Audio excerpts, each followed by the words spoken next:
I'm not convinced at all by this performance from Rakic. You know, fighting on the outside, working the body, working the low kicks.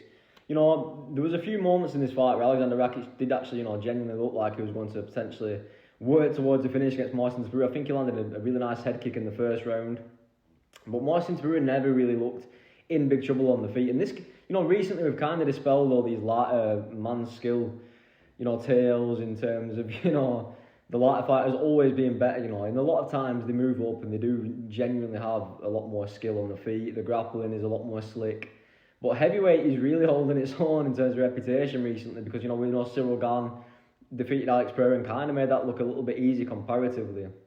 And Marcin Tybura, man, we've seen him get absolutely disposed of by Tom Aspinall. Even Ante Delika, who struggled, you know, with Sergey Spivak on the feet, he got Marcin Tybura out of there. And Rakic, although he had a pretty decent performance in the first round, never really had Marcin Tybura in trouble. You know, Marcin Tybura was kind of going tit for tat with him. You know, low kicks, Marcin Tybura flurrying him with his, you know, literally heavyweight combinations. There's absolutely zero swing on them. It's either a jab or it's a cross. That's all it is. There's no other combination, no hooks, no uppercuts. It's a jab or a cross.